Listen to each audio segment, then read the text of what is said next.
Hello, বলেন। আচ্ছা, এক মিনিট, আমি এখানে এই বিষয়ে রিয়াকশন দেবো। যদি কোনো পলিটিক্যাল কোশ্চেন থাকে আমি ওই মোড়ে যাবো, যে মেন রুট থেকে ঢুকলাম ওখানে যাব, আমি ওখানে দেবো। কারণ আমি এখানে পলিটিক্যাল কোনো কোশ্চেনের উত্তর আমি দেবো না। অবস্থা দেখে প্রথমেই কি মনে হলো? শ্মশান মনে হচ্ছে তো।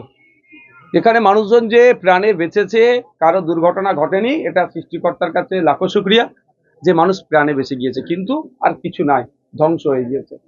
এই মুহূর্তে সরকারের কাজ হবে অন্তত এদেরকে একটা অস্থায়ী ত্রাণ শিবির করে যতদিন না পর্যন্ত এই বিষয় এটা রিকভারি হচ্ছে, সরকার তাদেরকে পাশে থাকা, সহযোগিতা করা।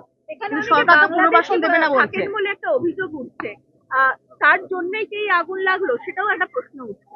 হ্যাঁ, প্রশ্নটা ভ্যালিড কোশ্চেন এখানে উঠেছে। আমিও বলছি, যদি কেউ এখানে বাংলাদেশি থেকে থাকে তার পক্ষে আইএসএফ থাকবে না, নওশাদ সিদ্দিকী থাকবে না। কারণ অবৈধ নাগরিকের সাথ আমি দিতে পারবো না।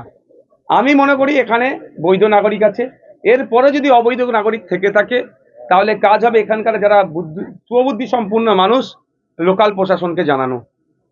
লোকাল প্রশাসন প্রয়োজনে এসে তাদের আইডেন্টিটি চেক করবে, তাদের ন্যাশনালিটি চেক করবে।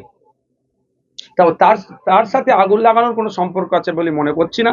তবে এই আগুন লাগানোর পরে যে ইনসিডেন্ট একটা ঘটনা ঘটেছে সেটা কিন্তু আমাদেরকে ভাবাচ্ছে এই আগুন লাগানোর কি কারণ আছে। যদি আগুন লাগানোর বিষয়টা নিয়ে প্রয়োজনে জনস্বার্থ মামলা করা যায় নাকি সেই দিকে এগোবো। আমি আইনের বিশেষজ্ঞ যারা তাদের সাথে কথা বলবো। তবে আমাকে দুটো বিষয় খুব ভাবিয়েছে। একটা হচ্ছে অদূরই ফায়ার স্টেশন আছে, কিন্তু প্রায় 1 ঘন্টা পরে ফায়ার ব্রিগেডের গাড়ি এসেছে।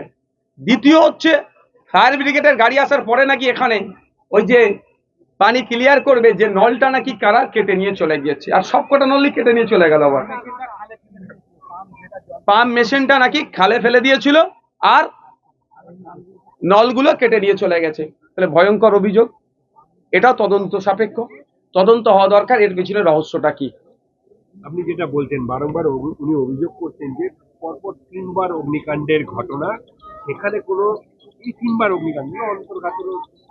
হ্যাঁ, আমার এখানে লোকাল একজন ব্যক্তির সাথে কথা বললাম, তিনি বললেন একবার নয় একাধিকবার, 3বার এই বস্তিতে আগুন লেগেছে।